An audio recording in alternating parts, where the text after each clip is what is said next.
Hello there, ladies and germs. Welcome to the first episode of Journo Commentary.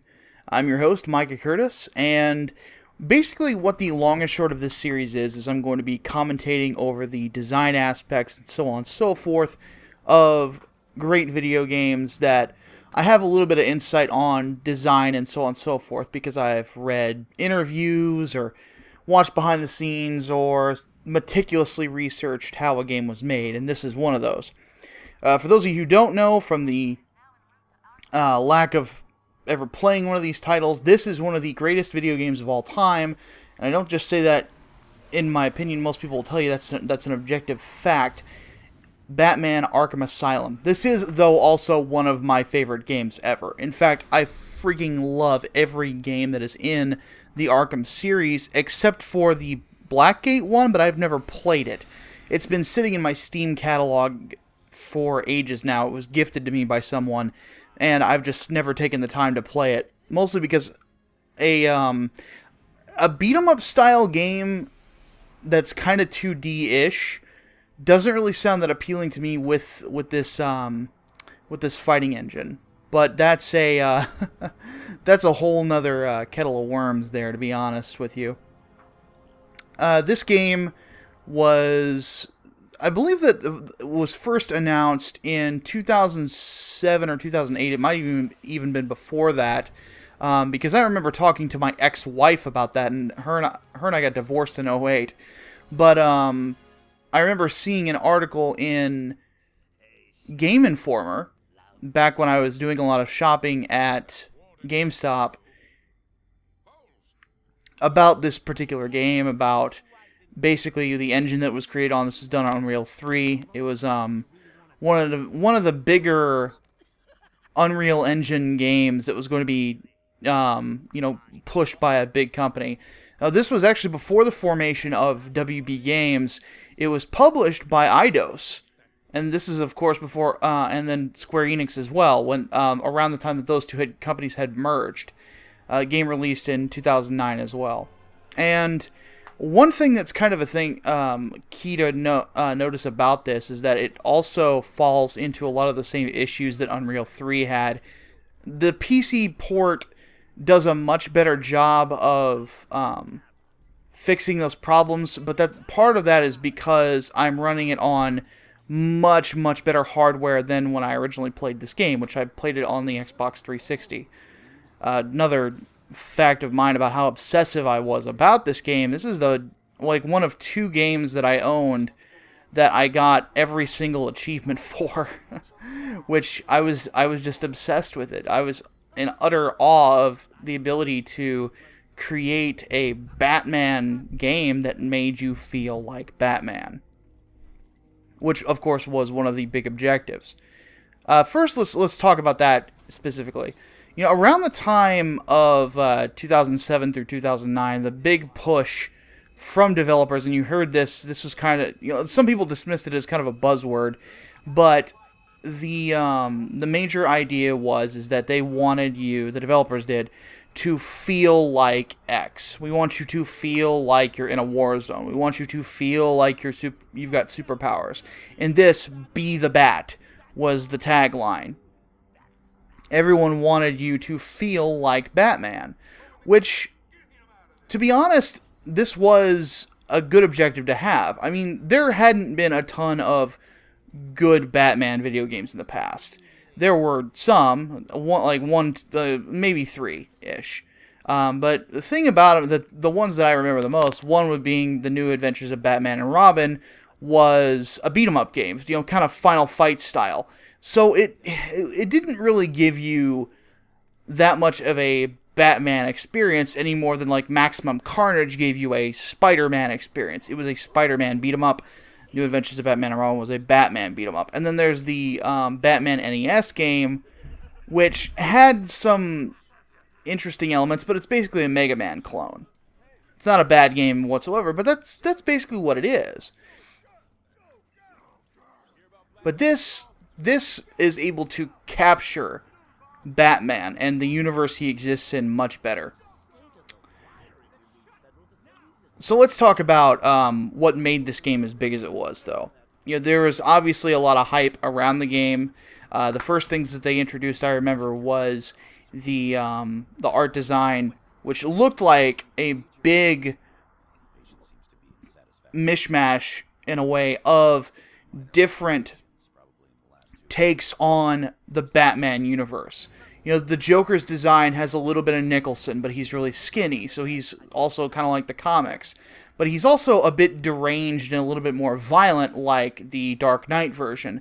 Batman, of course, his costume from a distance looks like your old school Batman costume. The cape, the helmet, the bat horns or whatever, and the underwear outside of his pants. But when you look closer, it's actually looks like it's made out of Kevlar, the costume is, and it's riveted on certain points to resemble body armor, which is a little bit more modern. And then here we have the introduction of Killer Croc. Now, the thing about Killer Croc, and you'll probably hear from a lot of people, is that the Killer Croc fight is disappointing. But what I want to do is I want to emphasize how they're building it. So look at this. He's going into an elevator the size of a normal person, and he's hunched over, doubled over, almost in a fetal position. He has to scoot his butt out to get out, and when he stands up, he is at least 12 feet tall. Spotlights are shining on him. Everyone's on edge. And as he moves, he shakes the landscape, and then he threatens that he's going to eat Batman.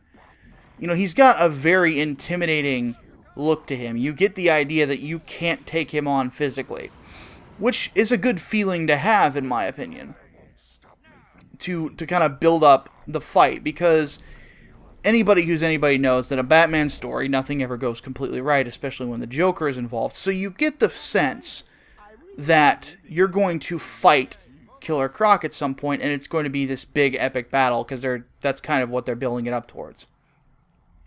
And like I said, as many people will tell you, that fight is a disappointment, and then once we get to that episode, you'll get to see why.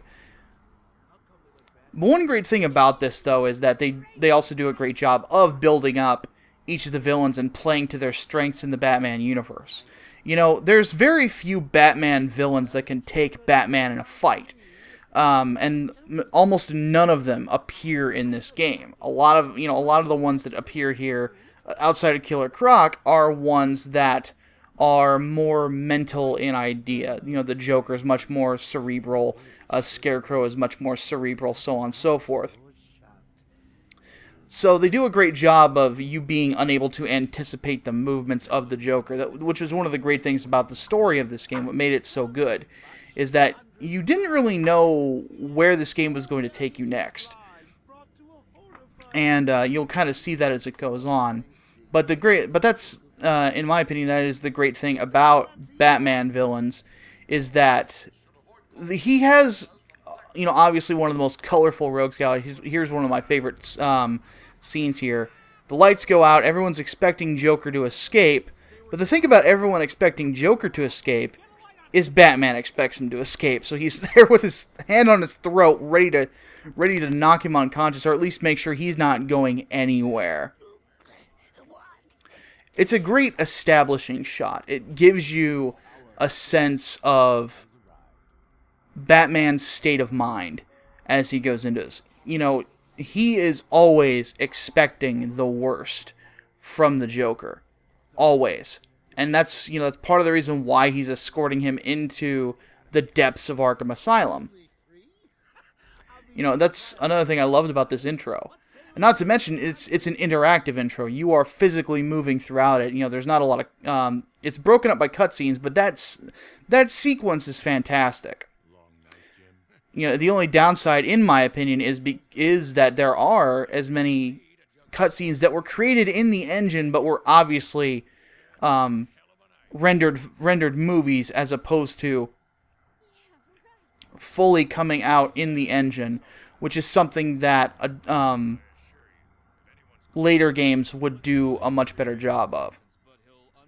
But then again, this was a style that was kind of on its way out at the time, was the idea of pre-rendered cutscenes. Even if they were made in the engine, a lot of people just didn't like them. A lot of people liked the in-engine style, because if you're using like a different costume or so on and so forth, with a pre-rendered cutscene, if you're going to do that sort of thing and have the costume appear, you have to render the cutscene over and over and over again with each particular costume.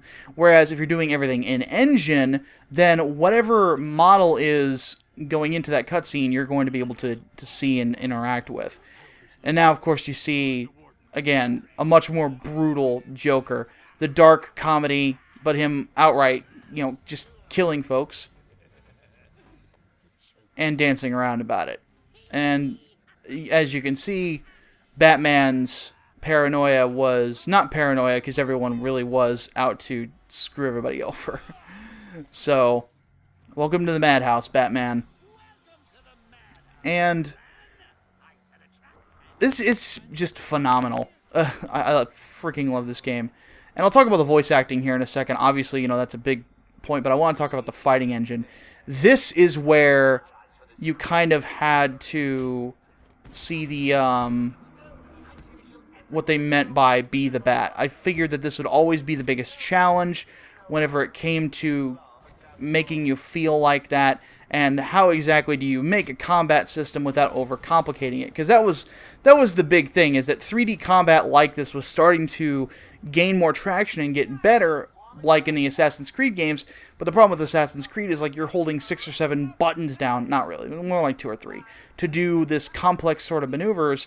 And Batman and Rocksteady Games, in my opinion, brilliance, managed to make it so that every button has a purpose, and you don't really have to intermix the two unless you're going to be doing something even more grandiose. So it takes control and simplifies it, but doesn't make it dumb.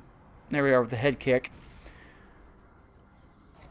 You don't want the game to play for you, basically. But what you do want is to have it to where you can control it easily, so that a layman, somebody who isn't necessarily playing games all the time, can get into the game itself and not get lost. But if you got someone like me who's playing games hours upon hours every day, who can just pick up just about everything and play it and master it pretty quickly, both types of gamers can enjoy it, which is a very, very wise design decision. So you've got a combat system that visually looks super impressive, but beyond that, doesn't take away too much control from you, makes you feel like Batman, because you're doing all these crazy martial arts moves that Batman can do in the comics, but you're not having to, absorb an encyclopedia and worry about your stance and so on and so forth. It's just X hits people, Y counters, left trigger throws this thing, so on and so forth. Now let's talk about the voice acting here. And you can kind of see the fog and stuff like that. If you ever play this, if you're a console gamer and you're watching this series, some of the visual effects you're going to see, you're not going to see in the console version. They are NVIDIA PhysX only. So that's why I recommend getting the PC version of games like this, is simply for that. Anyway, let's talk about the voice acting. That was kind of the big selling point. As I mentioned earlier, over and over they were revealing little by little aspects of the game. The visual design was obviously a hook, because it looked so unique. Still very comic bookish, but still something that just about anyone could look at and go, wow. The voice acting, when they announced that Mark Hamill would be returning as the Joker, Kevin Conroy would be returning as Batman, and Arlene Sorkin would be returning as Harley Quinn, was a big win for Rocksteady. When a lot of people think of the voice of Batman, there are many people who go to the movies, but there's also a huge number of people who remember the Warner Brothers animated universe, or the DC animated universe, rather, where you had the Batman animated series, the Superman animated series, you had Static Shock, you had Justice League, and then Justice League Unlimited, which all were, well, I can't say that much about Static Shock, but the rest of the shows were all fantastic, and very well voiced and very well done. But at the same time, we hadn't heard much from these voice actors in a long time, and bringing them back into the fold really gave the series the same level of intensity that the television series has had. Because Kevin Conroy as Batman has an intensity to him that only he can really convey. The Joker has a level of lunacy that Mark Hamill can really only bring to the table in regards to his voice. The only other person, in my opinion, that was able to rival the lunacy that Mark Hamill could do was Heath Ledger. I kind of feel like Jack Nicholson's Joker was just Jack Nicholson playing Jack Nicholson as Jack Nicholson. Some people are going to disagree with me on that, and that's fine, but whatever. As it stands, and of course, I should say, Arlene Sorkin as Harley Quinn is phenomenal. She's always got this strange sort of pep to her voice to where you can't help but listen, but you can tell by the words she uses and her attitude, she literally is insane. And it takes a very talented voice actress to really pull that off. So definitely one of my favorite roles in anything Batman oriented and a lot of people would even argue that in the Batman animated series, a lot of times she would steal the show from Mark Hamill and from Kevin Conroy. The only thing that that bums me out though is that Clayface makes an appearance in this trilogy and he wasn't voiced by Ron Perlman. But then again, and I don't want to rant for the rest of this episode on my favorite Batman animated series episode, but it's called Feet of Clay. Ron Perlman voices Clayface in it. It's also written by Marv Wolfman, who is a phenomenal comic book writer. He created Deathstroke, had one of the most memorable Teen Titans runs of all time. Just great writer. Check that 2-part out if you've never seen it before. Flat out amazing. Anyway, going back to the game here. We're about to move out of kind of the hand-to-hand stuff and more into the stealth elements. You kind of saw it as I took down Zaz there. But the stealth elements were another neat thing that also they definitely took their time to make sure that you feel like Batman. I need to stop before I get into that for one particular reason, is to talk about Oracle. This was also the first time that we had ever seen Barbara Gordon as the Oracle character in a video game as well. In this game, I cannot remember the name of the voice actress for the life of me, but she's voiced by the same woman who voiced Ashley Williams in the Mass Effect trilogy. So that was where a lot of people, if the voice acting ever sounds familiar when you play this game, that's why. That's where she's coming from. And then, again, I apologize, I can't remember the name of the voice actress. But I think that this was around the time, in my opinion, where a lot of game developers really started to take voice acting more and more serious. It wasn't news that that voice acting was becoming much more popular in video games. It had come in with the generation before this. Big high-profile games like Knights of the Old Republic had a lot of voice acting. The Halo series. It was becoming the rule of the day. If you could do it, do it. But in a lot of games before that last generation, there really wasn't that great of voice acting. You had some like adventure games would be voice acted, but they were very rarely done by professionals, or in CRPGs like Fallout or Planescape Torment, you had a voice actor or an actor like Michael Dorn in the game, or you had Keith David, but they weren't doing a ton of lines. It was actually pretty short. And then, of course, Ron Perlman made an appearance in the Fallout games as the narrator. But anyway.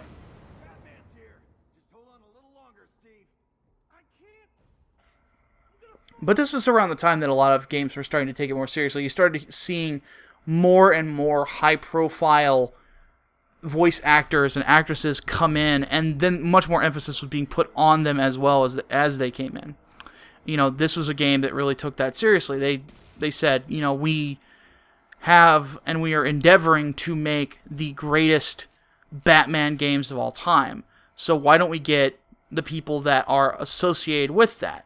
It honestly wouldn't surprise me if they, and I've never read about this if they even attempted it, but maybe if it wouldn't surprise me if they had approached someone like Christian Bale to do voicing in this game. He had done it for the Batman Begins video game, but it wouldn't surprise me if they tried something like that. But, you know, Kevin Conroy can kind of do a great full-bodied voice. Plus, to be honest, he probably comes much cheaper than Christian Bale, who's one of the biggest stars in Hollywood. You know, he's an Academy Award winner now, for God's sake. So anyway,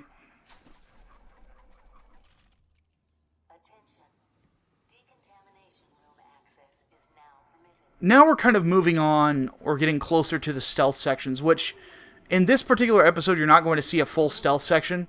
You're going to see small elements of it. You saw it there in taking down those armed guards, but that's not even the half of it. But again, the basic idea is you want to be like Batman. So what role does Batman take in any sort of a stealth encounter? Well, he's hunting people. He is the hunter, not the hunted. You know, in a lot of stealth games, you kind of switch between those two roles. In this one, you are always trying to take out all the bad guys.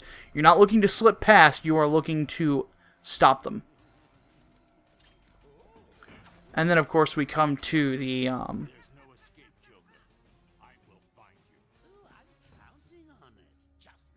first scene where you can kind of tell Joker not only wanted to be caught, he flat out says it here, but what his ulterior motive really might be in some particular way.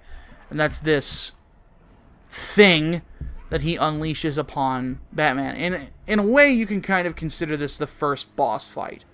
This also kind of shows off the physics a little bit. The frame rate has dropped a little bit, sadly, because of that. Which, again, these PC ports really aren't that great. But at the same time, yeah, it's still pretty impressive. It's some things that it can do.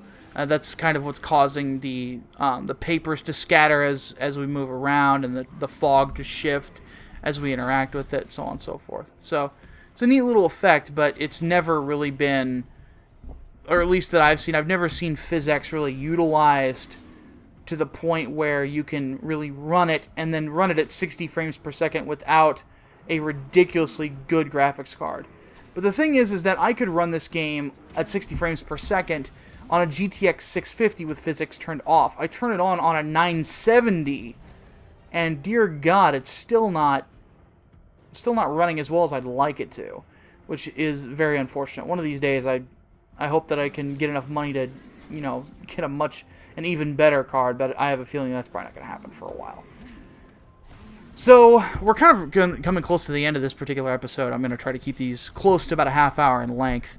But the thing about this is that you can kind of see that this big son of a gun doesn't really have the build to be as big as he is. And after he grabs his head, his heart just stops beating. Blah, dead. So, again, you can see that Joker has had this whole thing planned from the get-go, and you have been duped. And then, of course, there is the one thing that is emblematic of the Joker-Batman relationship. Everything could be solved if Batman just killed him. It would be that easy if he pulled a Frank Castle, but he's never going to do it, because he knows exactly what that's going to turn him into. And I've always kind of felt like that's a powerful type of storytelling, because he puts his values above the possibility of making his life easier. So with all that said, thanks for watching Journo Commentary, guys. My name is Micah Curtis. I'll see you next time.